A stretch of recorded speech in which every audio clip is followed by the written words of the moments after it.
اللهم صل على سيدنا محمد وعلى آل سيدنا محمد وبارك وسلم. بسم اللہ الرحمن الرحیم.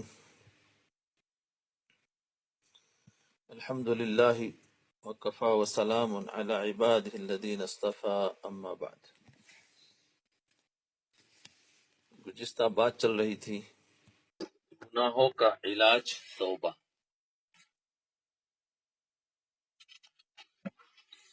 اسی پر الگ الگ عنوان سے بات آ رہی ہے. ابھی آگے ہے توبہ کا بیان چل رہا ہے. ایک ملفوظ میں حکیم الامت حضرت مولانا اشرف علی صاحب تھانی رحمۃ اللہ علیہ فرماتے ہیں کہ شیخ اکبر فرماتے ہیں کہ قبول توبہ کی علامت یہ ہے کہ اس گناہ کا نقشہ بالکل ذہن سے محو ہو جائے، مٹ جائے. قبول توبہ کی علامت یہ ہے کہ اس گناہ کا نقشہ بالکل ذہن سے مٹ جائے، کہ پھر وہ یاد نہ آئے. اور عام کتب طریقت میں جمہور لکھتے ہیں کہ سالک کو لازم ہے کہ ہمیشہ ہر وقت اپنے گناہوں کو پیش نظر رکھے.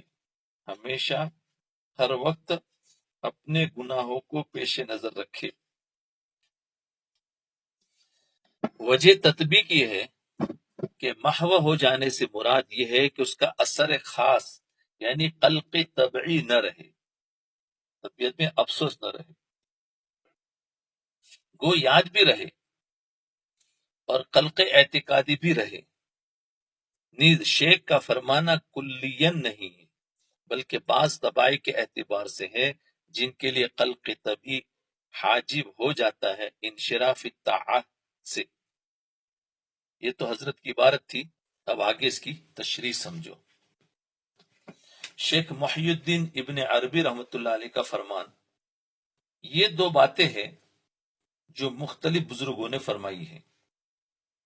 بظاہر ان دونوں باتوں میں تعارض معلوم ہوتا ہے. حضرت والا نے ان دونوں باتوں میں تطبیق دی ہے. ایک بات وہ ہے جو شیخ اکبر یعنی حضرت محی الدین ابن عربی رحمۃ اللہ علیہ نے بیان فرمائی. یہ شیخ اکبر کہ توبہ کی قبولیت کی علامت یہ ہے کہ جس گناہ سے توبہ کی گئی ہے اس گناہ کا نقشہ دل سے بالکل مٹ جائے، پھر اس گناہ کا تصور، اس کا دھیان، اس کا خیال دل میں نہ آئے. ان کے نزدیک یہ توبہ کے قبول ہونے کی علامت ہے. بظاہر اس کا مطلب یہ نکلتا ہے کہ جس گناہ سے توبہ کی تھی اگر وہ گناہ یاد رہے اور بار بار یاد آتا رہے کہ میں نے فلاں گناہ کیا تھا تو پھر وہ توبہ قبول نہیں ہوئی. یہ بات تو شیخ اکبر رحمۃ اللہ علیہ نے بیان فرمائی. لیکن عام طور پر حضرات صوفیاء کرام اور بزرگان دین جو بتاتے ہیں وہ یہ ہے کہ انسان کو اپنے گناہ ہر وقت پیش نظر رکھنا چاہیے، یعنی اپنے گناہ پیش سامنے ہو، اور جب پیش نظر رکھے گا تو وہ گناہ یاد رہیں گے. ظاہر بات ہے سامنے رکھیں گا تو یاد رہیں گے. بہرحال یہ حضرات فرماتے ہیں کہ گناہوں کو یاد رکھو، یعنی عام صوفیہ فرماتے گناہوں کو یاد رکھو، اور شیخ اکبر فرماتے گناہوں کو یاد رکھنا توبہ کے عدم قبولیت کی علامت ہے. لہذا ان دو باتوں میں تعارض ہو گیا کہ ایک طرف عام مشائخ کہتے ہیں کہ گناہ کو یاد رکھو، اور شیخ اکبر فرماتے ہیں کہ توبہ تو وہی ہے جس کا گناہ ہی بھول گئے. اب یہ سمجھ میں آ گیا، تعارض اس کو کہتے ہیں. ایک یہ کہتا ہے اور ایک یہ کہتا ہے. تو حضرت تھانوی رحمۃ اللہ علیہ فرماتے ہیں کہ شیخ اکبر رحمۃ اللہ علیہ نے یہ جو فرمایا کہ گناہ کا نقش دل سے محو ہو جائے، اس کا یہ مطلب نہیں کہ وہ گناہ یاد نہ رہے. اب ان کے بتا رہے ہیں کہ اس کا یہ مطلب نہیں کہ گناہ یاد نہ رہے، بلکہ نقش محو ہو جانے کا مطلب یہ ہے کہ گناہ کرنے کی وجہ سے طبعی طور پر دل میں جو رنج اور صدمہ تھا اور پریشانی تھی کہ مجھ سے کیا ہو گیا، میں نے یہ گناہ کیوں کر لیا، جب سچے دل سے توبہ کر لی تو اب توبہ کے بعد اس صدمہ اور رنج کی شدت کم ہو جانی چاہیے۔ یہ قبول توبہ کی علامت ہے۔ لیکن اگر وہ گناہ خود غیر اختیاری طور پر یاد رہتا ہے، بلایا نہیں جاتا، وہ جو بے چینی تھی وہ تو ختم ہو گئی، میں نے کیوں کیا وہ ایک تھی جو وسوسہ آ رہا تھا وہ تو ختم ہو گیا، لیکن گناہ بھولا نہیں جاتا، یاد رہتا ہے، تو فرمایا یہ غیر اختیاری طور پر یاد رہتا ہے تو اس میں کوئی حرج نہیں،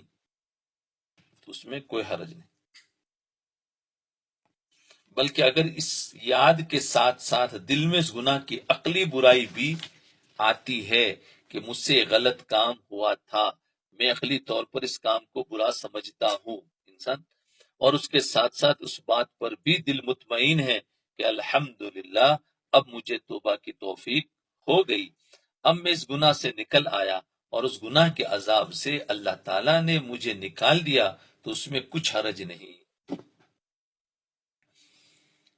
جب انسان اس گناہ سے نکل گیا، اب یاد آ رہا ہے، اب وہ گناہ کی طرف جا نہیں رہا ہے، نہ دل میں اس کا شوق ہو رہا ہے، لیکن یہ کبھی کبھی یاد آ جانا یہ توبہ کے قبول نہ ہونے کی علامت نہیں، توبہ تو قبول ہوگی۔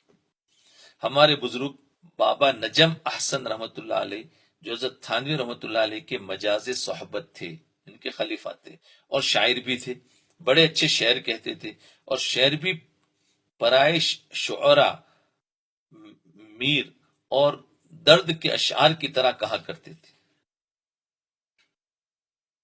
وہ ایک شعر میں فرماتے دولتیں مل گئی ہے آہوں کی، کیا فرماتے؟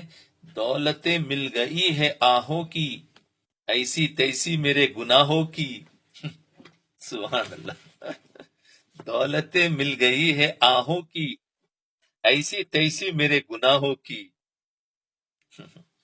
یعنی مجھے اب تو آنسو بہانے کی دولت مل گئی ہے، اب میرے گناہ تو جو بھی ہو، تو گویا یعنی توبہ کی توفیق ہو گئی، یعنی یاد تو آ رہا ہے کہ فلاں گناہ کیا تھا اور دل میں اس گناہ کی برائی بھی ہے، لیکن ساتھ ساتھ یہ بھی خیال آ رہا ہے کہ اللہ تعالیٰ نے آہوں یعنی آنسو کی دولت عطا فرما دی ہے، اللہ تعالیٰ کے سامنے توبہ کرنے کی توفیق ہو گئی ہے، تو اب یہ گناہ میرا کچھ بگاڑ نہیں سکتے، ایسی تیسی میرے گناہوں کی۔ لہذا یہ خیال آنا کہ مجھ سے گناہ اور برا کام سرزد ہوا تھا، لیکن اللہ تعالیٰ نے مجھے توبہ کی توفیق دے دی، اس لیے اب مجھے اطمینان ہے، کیونکہ اللہ تعالیٰ نے یہ وعدہ فرمایا ہے، اللہ تعالیٰ نے یہ وعدہ فرمایا ہے کہ وہ توبہ کو قبول فرماتے ہیں، لہذا جب میں قیامت کے روز اللہ تعالیٰ کے سامنے حاضر ہوں گا تو انشاءاللہ اللہ تعالیٰ مجھ سے اس پر مواخذہ نہیں فرمائیں گے، اس پر مجھے اطمینان ہے۔ یہ تو شیخ اکبر حضرت محی الدین ابن عربی رحمۃ اللہ علیہ کے قول کا مطلب ہوا۔ اب گناہوں کو سامنے رکھنے کے 3 مقصد ہیں، جو عام صوفیہ فرماتے ہیں اپنے گناہوں کو اپنے سامنے رکھو، تو اس کے 3 مقصد ہیں۔ دوسرے حضرات صوفیہ اور بزرگان دینی فرماتے ہیں کہ انسان اپنے گناہوں کو پیش نظر رکھے اور ان کو یاد رکھے۔ گناہ کو یاد رکھنے کے 3 مقصد ہوتے ہیں اور تینوں کا حکم الگ الگ ہے۔ گناہ کو سامنے رکھنے کے 3 مقصد ہوتے ہیں، ذرا دھیان سے سننا، اور تینوں کا حکم الگ الگ ہے۔ نمبر 1، گناہوں کو یاد رکھنے کی ایک صورت تو یہ ہے کہ آدمی لذت لینے کی خاطر اس کو یاد رکھے، ایک اس گناہ کو یاد کر کے لذت لے رہا ہے، العیاذ باللہ، اللہ کی پناہ، مثلا ہے کہ فلاں وقت میں نے یہ گناہ کیا تھا، اس میں کیا مزہ آیا تھا، اب اس مزہ کو یاد کرنے کی کوشش کر رہا ہے اور اس گناہ کا تصور کر کے اس سے لطف اندوز ہو رہا ہے، یہ صورت بالکل ناجائز ہے، یہ صورت بالکل ناجائز ہے۔ اللہ تعالی ہم میں سے ہر ایک کو اس سے محفوظ رکھے، آمین۔ اور اس صورت میں اس بات کا بھی خطرہ ہے، اس صورت میں اس بات کا بھی خطرہ ہے کہ کہیں لذت لینے کی خاطر دوبارہ اس گناہ کے اندر مبتلا نہ ہو جائے، اس لیے صورت بہت خطرناک ہے، اس سے ہر حال میں پرہیز کرنا ضروری ہے۔ جی تو سمجھ میں آ گئے، گناہوں کو سامنے رکھنے کے 3 مقصد ہیں۔ تینوں کا حکم الگ الگ ہے۔ پہلا، انسان گناہ کو یاد رکھتا ہے لذت لینے کے لیے۔ دوسرا، گناہوں کو یاد رکھنے کی دوسری صورت یہ ہے کہ انسان اس گناہ کو اس لیے یاد کر رہا ہے کہ میں نے فلاں گناہ کر لیا ہے، لیکن میری توبہ معلوم نہیں کہ قبول ہوئی یا نہیں، اس لیے یاد کر رہا ہے۔ لہذا اب گناہوں کا وظیفہ کر رہا ہے کہ میں نے فلاں وقت یہ گناہ کیا تھا، فلاں وقت یہ گناہ کیا تھا، اور یاد کر کر کے پریشان ہو رہا ہے کہ پتہ نہیں کہ ان گناہوں کی معافی ہوگی یا نہیں۔ بعض مرتبہ انسان کے دل میں ایک ایسی اللہ کی طرف سے ایک نرمی ڈالی جاتی ہے، تو انسان آنسو بھی بہاتا جا رہا ہے اور اپنے گناہوں کو یاد بھی کرتا جا رہا ہے، اور پھر سوچتا ہے پتہ نہیں میرا یہ گناہ معاف ہوا کہ نہیں ہوا، بچپن کے نہیں، جوانی کے گناہ، کہ میرے پر یہ بھی گناہ کیا تھا، یہ معاف ہوا کہ نہیں ہوا، یہ ہوا کہ نہیں ہوا، اور روتا جا رہا ہے اور معافی مانگتا جا رہا ہے۔ تو یاد کر رہا ہے کہ پتہ نہیں میرا ہوا کہ نہیں ہوا۔ یہ کیفیت کبھی کبھی طاری ہوتی ہے۔ تو ان گناہوں کی معافی ہوگی یا نہیں ہوگی؟ اس طرح گناہوں کو یاد کرنا، تو گناہ کو یاد کرنا گناہ تو نہیں، لیکن یہ صورت پسندیدہ اور مطلوب بھی نہیں، اس لیے اس کو لے کر بیٹھنا نہیں۔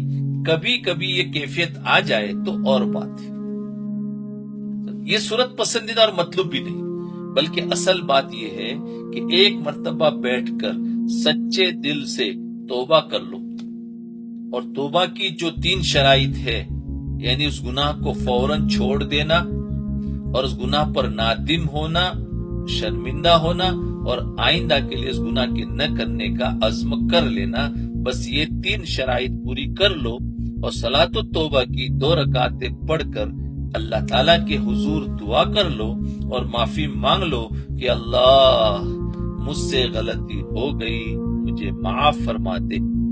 ایک مرتبہ اچھی طرح جی بھر کر توبہ کر لو اور معافی مانگ لو۔ جب ایک مرتبہ ایک کام کر لیا تو اب اس گناہ کا وظیفہ مت کرو، اور جان بوجھ کر اس کو یاد کرنے کی کوشش مت کرو، بلکہ اس گناہ کو بھول جانے کی کوشش کرو۔ اس لیے کبھی کبھی وہ کیفیت آ جاتی ہے جس میں ہمیں پھر وہ گناہ پھر توبہ کر لو، حالانکہ توبہ ہو گئی ایک مرتبہ، لیکن ایک کیفیت آئی، اس سے گھبرانا نہیں چاہیے۔ لیکن ایک یہ ہے کہ وساوس میں بس روز بیٹھ کر یاد کر رہے، پتہ نہیں میرے گناہ معاف ہوں گے کہ نہیں ہوں گے، کیا ہوگا نہیں، حالانکہ توبہ کر لی پھر بھی تو یہ وسوسہ ہوتا ہے، تو نکالو۔ تو فرمایا کہ ایک مرتبہ جم کر بیٹھ کر سچے دل سے توبہ کر لو، پھر بھول جاؤ، اپنے کام میں لگ جاؤ، پھر وسوسہ چھوڑ دو کہ اب اللہ نے میری توبہ قبول کر لی۔ کبھی 2-4 مہینے میں، کبھی سال میں ایک مرتبہ پھر وہ کیفیت آ جاتی ہے، پھر پچھلے گناہ یاد آتے ہیں، رو لو، توبہ کر لے، پھر معافی مانگ لے۔ جی، تو یہ ہوتا رہتا ہے نا عام طور پر، کہ نہیں ہوتا؟ شک و شبہ سے بے اعتمادی کا اظہار ہوتا ہے۔ شک و شبہ کرنا تو گویا اعتماد نہیں ہے۔ پھر اس گناہ کے بارے میں اندیشہ مت رکھو، اس گناہ کے بارے میں یہ خوف مت رکھو کہ معاف ہوا یا نہیں، کیونکہ آج تو ہماری طبیعت کیا ہے، ذرا ہمیں پتہ تو چلے کہ معاف ہوا کہ نہیں۔ ارے یعنی مجھے پتہ چلنا چاہیے کہ معاف ہوا کہ نہیں۔ یاد رکھو، پتہ چلنا ضروری نہیں ہے، توبہ کرنا ضروری ہے۔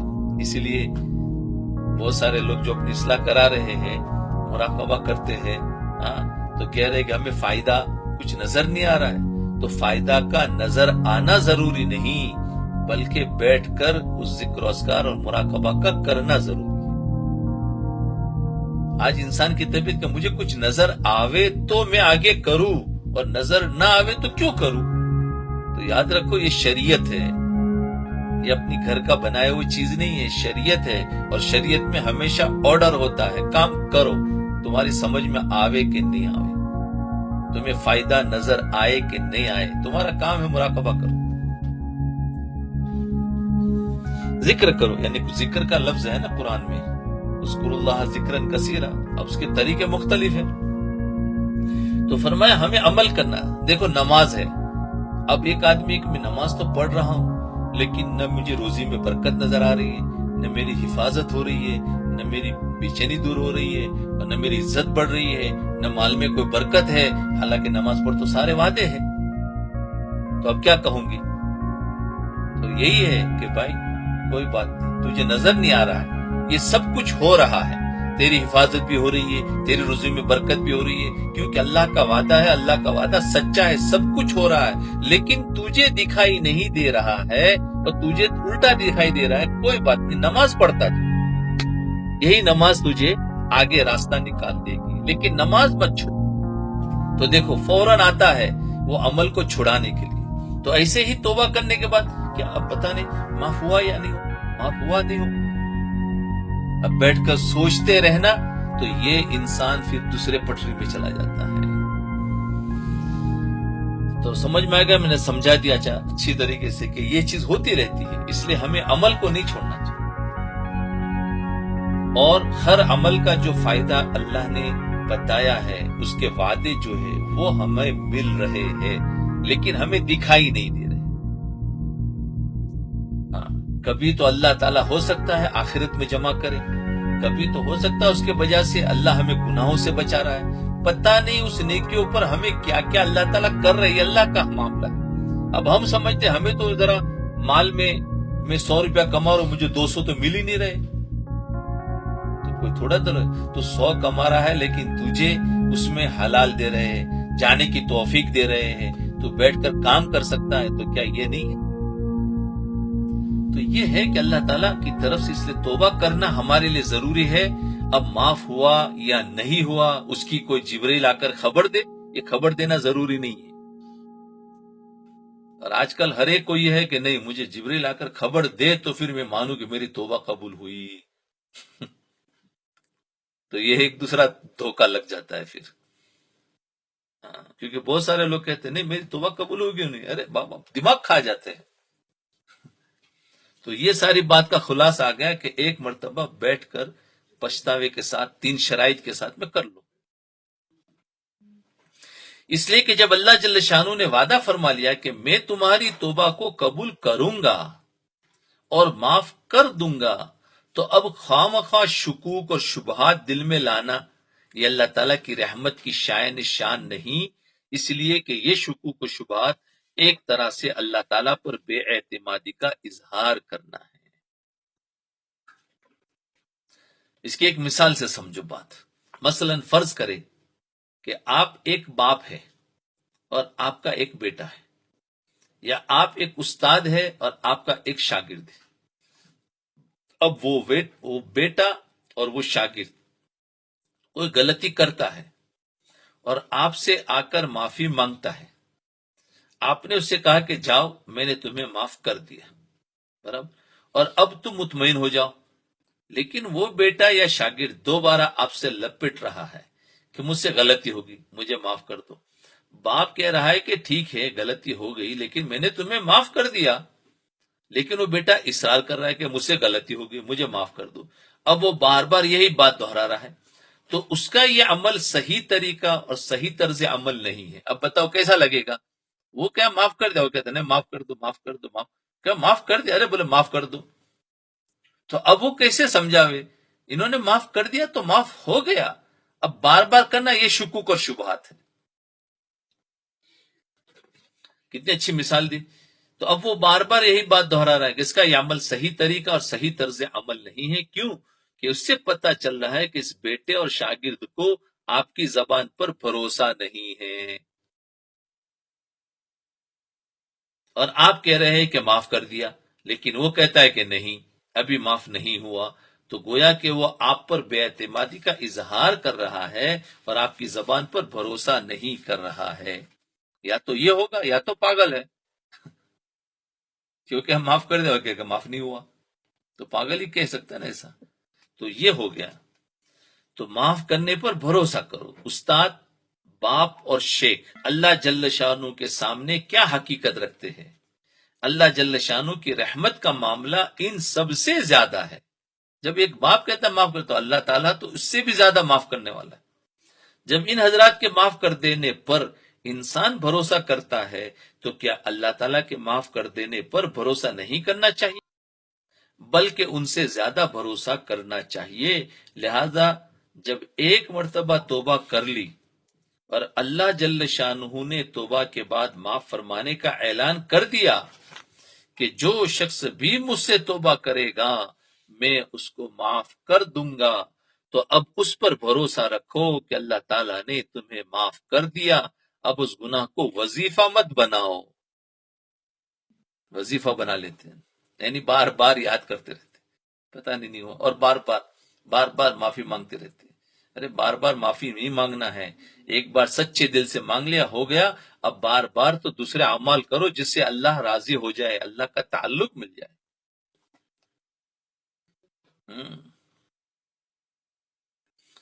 پھر اسی پر سوچ سوچ کر پھر انسان بیچارہ ڈپریشن میں چلا جاتا ہے، پتہ نہیں کیا ہوگا، پتہ نہیں کیا یہ ہوتا ہے۔ اب یہ انسان خود بخود جب کرتا ہے تو بیچارہ، کیونکہ اب اس کو کنٹرول نہیں کر سکتا، اس لیے فوراً ضرورت ہوتی ہے کہ فوراً کسی شیخ کے پاس جاؤ، کسی روحانی ڈاکٹر کو پکڑو اور اس کو اپنی حالت بتا دو، تاکہ تم ڈپریشن میں جانے سے بچ جاؤ گے۔ اس لیے بہت سارے جو نیک ہوتے ہیں اب ان کو اپنے گناہ یاد آتے ہیں، اب اس کو سوچتے سوچتے پتہ نہیں کیا ہوگا، چلے گئے ڈپریشن، اور پھر اس پر بھی اگر علاج نہ ہوا تو پھر پاگل پن میں چلے جاتے۔ تو کیا ہوا؟ اعتماد نہیں ہوا۔ اب ایسے وقت میں تسلی کی ضرورت ہے، ہمیشہ اللہ والوں کے ساتھ میں جڑ جاؤ۔ اس وقت میں ڈپریشن کی بیماریاں بڑھ رہی ہے، اس کی کئی وجوہات ہیں، ان میں سے ایک یہ بھی ہے کہ انسان اپنے آپ کو خود بخود ہی مار رہا ہے، اس کا نفس اس کو مار رہا ہے۔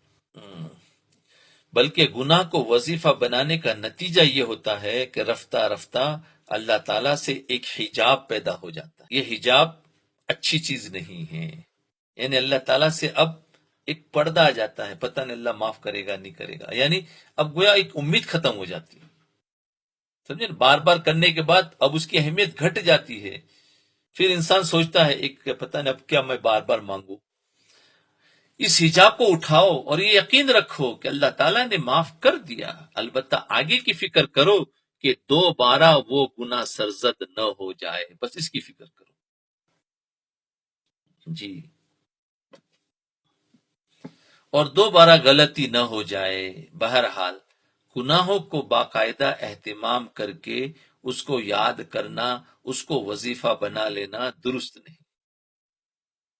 بیٹھ بیٹھ کر گناہوں کو یاد مت کرو، یہ بھی نفس کی ایک چوری ہے کہ تمہیں یاد تو دلا رہا ہے گناہ، لیکن حقیقت میں وہ کرا رہا ہے گناہ۔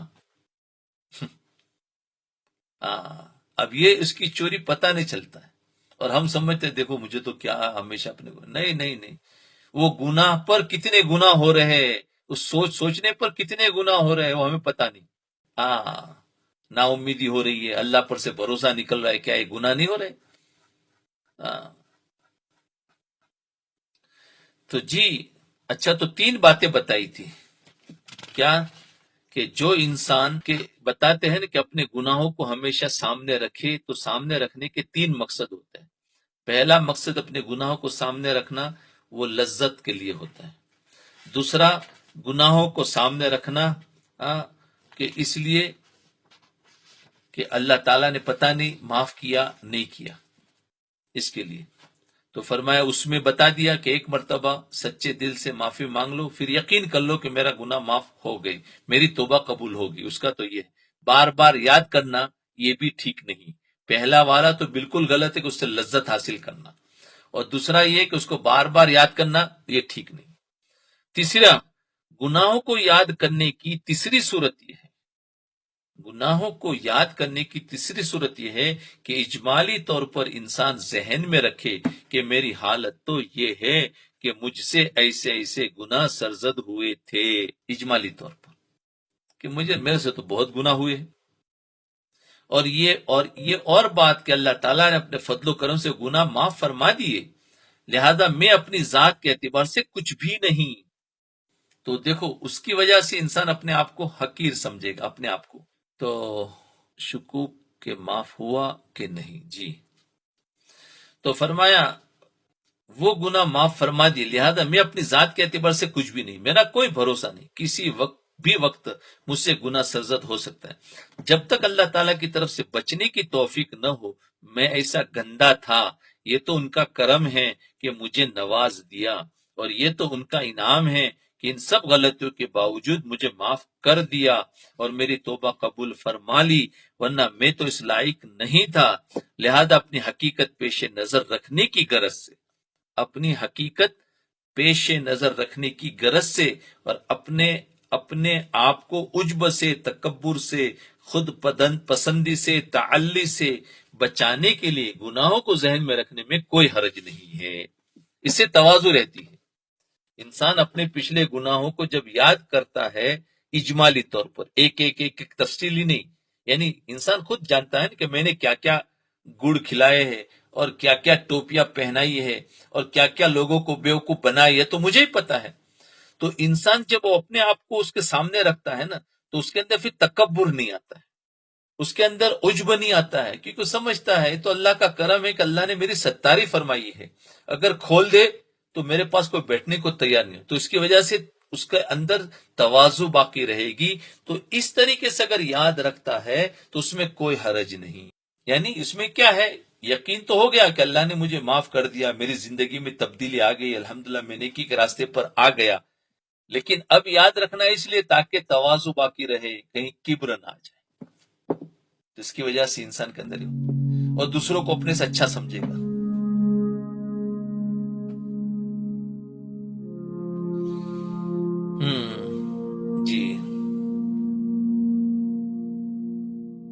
جی تیسرا بھی صحیح ہے۔ تو اس وجہ سے یاد رکھنا، کیا یاد رکھنا کہ انسان کو اپنے پچھلے گناہ اجمالی طور پر، یعنی اپنے آپ کو سمجھے کہ میں تھا بہت گنہگار، لیکن اللہ نے مجھے اب ہدایت دی ہے، تو اس کو یاد رکھے تاکہ اس سے عجب سے، تکبر سے، خود پسندی سے بچے۔ تو اس کے لیے کوئی حرج نہیں، تو فرمایا اس میں کوئی حرج نہیں۔ اگر کوئی شخص آپ کی تعریف کرے کہ آپ تو ماشاءاللہ بڑے اچھے ہیں، آپ تو بڑے عالم ہیں، آپ بڑے متقی پرہیزگار ہیں، آپ بڑے عبادت گزار ہیں، اس کا بھی علاج یہ ہے کہ انسان اس وقت یہ سوچے، کسی نے اگر ہماری تعریف کر دی تو کرنے والا کر رہا ہے، کرنے دو، ہمیں کیا سوچنا۔ اس وقت یہ سوچے کہ اللہ تعالیٰ کا کرم ہے کہ اللہ تعالیٰ نے اس کے اوپر میری اچھی حالت ظاہر کر دی۔ کیا سوچنا کہ اللہ تعالیٰ نے اس کے اوپر میری اچھی حالت ظاہر کر دی، اس لیے یہ شخص میری تعریف کر رہا ہے۔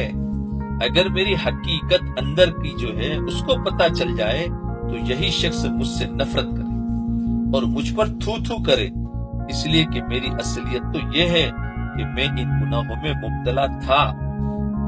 البتہ اللہ جل جلالہ نے اپنے فضل سے پردہ پوشی فرما رکھی ہے، اس کو میری حقیقت کا علم نہیں ہے۔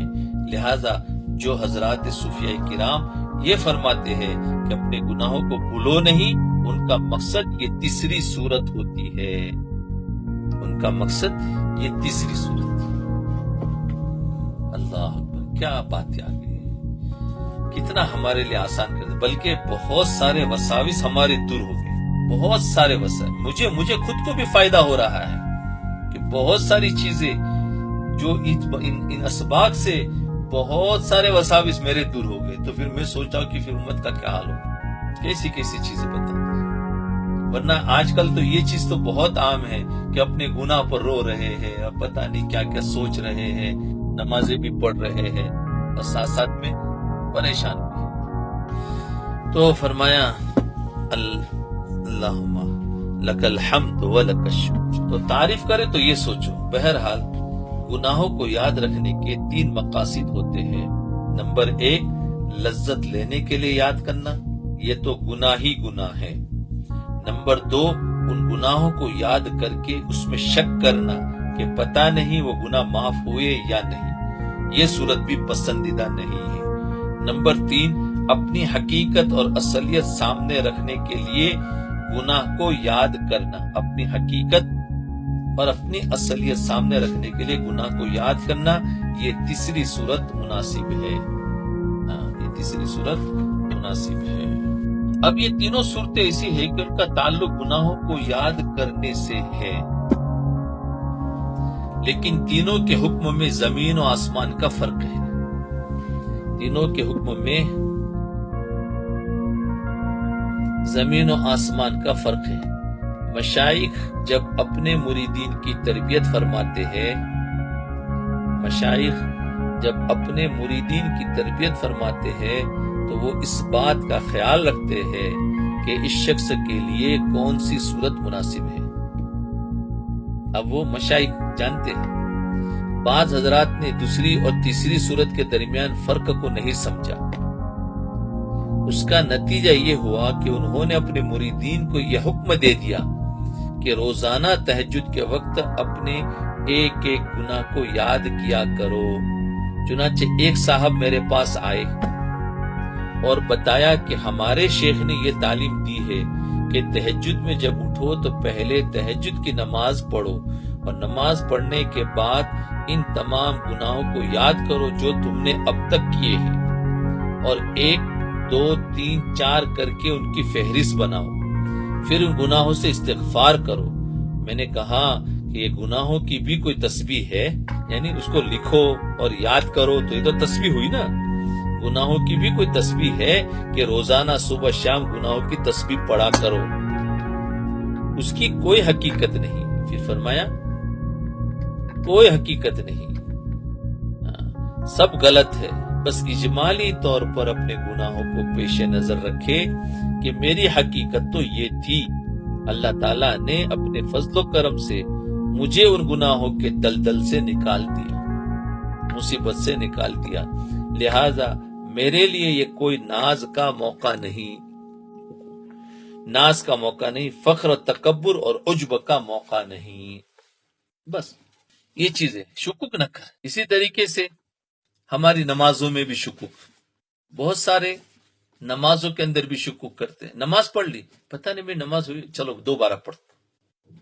اب دوبارہ پڑھی، پتہ نہیں ہوئی کہ 3 بار پڑھ. اب ایک ایک نماز کو 3 3 4 4 مرتبہ پڑھتے ہیں. اب یہ کیا ہوا؟ یہ بیماری پھر پیدا ہو جاتی ہے.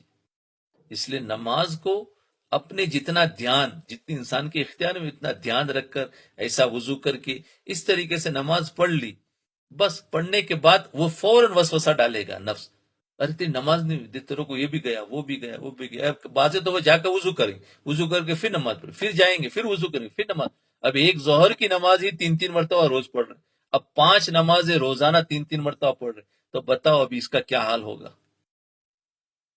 کیا حال ہوگا؟ وہ تو پریشان ہو جائیں گے. اس کے گھر میں بھی سب پریشان ہو جائیں گے، بچے بھی پریشان ہو جائیں گے، رشتہ دار بھی پریشان ہو جائیں گے. تو یہ چیزیں، یہ غلط چیز ہے، یہ بیماریاں ہیں، اور یہ بیماری بہت عام چل رہی ہے. میرے پاس بھی ایسے مریض آئے. میں نے کہا بس ایک ہی مرتبہ اچھی طریقے وضو کرو، نماز پڑھو. نماز نہیں ہوئی، اگر اس کا شک ہوتا ہے تو کوئی بات نہیں، میرے پاس سے لے لینا نماز. نماز ہو جاتی ہے لیکن وہ نفس مارتا ہے. اس میں بھی دیکھو یہ توبہ کر لی ہے نا، انہوں نے فرمایا سچے دل سے توبہ کر لی. اب وہ گناہ تو مٹ گئے، اب آئندہ ہو جا رہے ہیں تو اس کے اندر پھر توبہ کر لو. لیکن اسی کو لے کے بیٹھے رہنا، سوچتے رہنا، ایسا ہی ہوا. تو اس طریقے سے اعمالوں کے اندر بھی بہت شکوک اور شبہات ہو رہے ہیں. تو اگر ایسے بھی کوئی مریض ہے تو وہ بھی رابطہ رکھے تو ان کی بیماری نکل جائے گی. خاص کر کے عورتوں میں بیماری بہت زیادہ ہے مردوں سے. کہ پتہ نہیں وضو کہتے تو وضو ہی کتنے آدھے گھنٹے تک ان کا وضو ہی پورا نہیں ہو رہا ہے. اب اس میں پانی کتنا اسراف ہو رہا ہے. اب چہرہ دھویا ہے تو کہتے ہیں نہیں دھویا، اب دوبارہ پھر دھویا، پھر 3 بار دھو رہے، پھر 4 مرتبہ دھو رہے. تو یاد رکھو، یہ میں نشانی بتا رہا ہوں، اگر ایسی بیماری ہمارے اندر ہے تو فوراً ڈاکٹر سے رابطہ کرو، روحانی ڈاکٹر سے. اس کی کوئی ٹیبلٹ نہیں جو آپ پی لو گے تو چلو ابھی وضو ایک ہی مرتبہ کروں گے، نہیں. اس کی روحانی ڈاکٹر کے پاس جاؤں گے تو وہ آپ کو ٹیبلٹ دیں گے. اس کو پینے کے بعد پھر انشاءاللہ بہت عافیت ہو جائے گی، بہت عافیت ہو جائے گی. اس لیے صرف توبہ کر لینا کافی ہے. کیا فرمایا؟ توبہ کر لینا. چلو ٹائم ختم ہو گیا. ایک جملہ حضرت تھانوی رحمت اللہ علیہ سے پوچھا ایک صاحب نے، اگر کسی کو دل سے حقیر سمجھا یا کسی پر حسد کیا یا کوئی اخلاق مذمومہ یعنی برے اخلاق جس کا تعلق دوسرے سے ہو اس کا ارتکاب دل سے کیا لیکن ہاتھ اور زبان سے کوئی قصور نہیں کیا تو یہ بھی حقوق العباد میں داخل ہے یا نہیں؟ دل سے کیا، سب کچھ حقیر سمجھنا، حسد کرنا ہے نا، یہ سارا دل سے ہوا، تو فرمایا یہ بھی حقوق العباد میں داخل ہے یا نہیں، اور اس کو بھی معاف کرانا چاہیے یا نہیں؟ دیکھو کیسا عجیب سوال کیا۔ وہ حضرت کی کتاب ایک ہے کون سی، تربیت السالک، اس میں ایسے ہی سوال سب ملیں گے، عجیب عجیب سوال۔ کبھی کبھی اس میں سے پڑھ کر بتائیں گے تو آپ کو بھی بہت اچھا رہے گا۔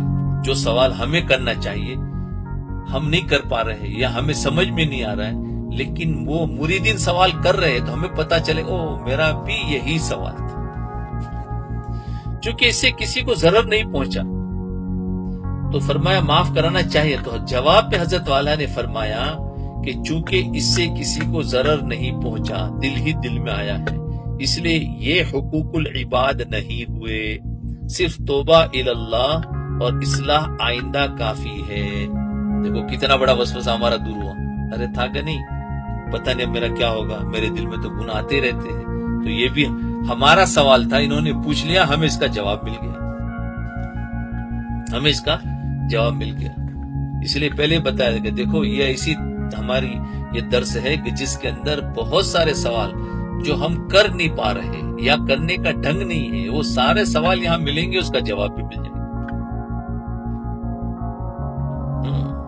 تو فرمایا یہ حقوق العباد نہیں، کیونکہ دیکھو یاد رکھو کسی کو دل سے حقیر سمجھا، برابر دل میں ہی آیا، لیکن زبان سے کسی کو نہیں کہا، کسی پر حسد کیا یا کوئی اخلاق مذمومہ جس کا تعلق دوسرے سے ہو، سمجھے، اس کا ارتکاب دل سے کیا لیکن ہاتھ اور زبان سے کوئی قصور نہیں کیا تو یہ بھی حقوق العباد میں داخل ہے یا نہیں، اس کو بھی معاف کرانا چاہیے یا نہیں؟ تو جواب میں حضرت والا نے فرمایا چونکہ اس سے کسی کو ضرر نہیں پہنچا اس لیے یہ حقوق العباد نہیں ہوئے، صرف توبہ اللہ اور آئندہ کی اصلاح کرے، یہ بھی نہ ہونی چاہیے، کافی۔ بس اتنا رکھو، انشاءاللہ اسی کی تشریح پھر بعد میں، وقت ختم ہو گیا۔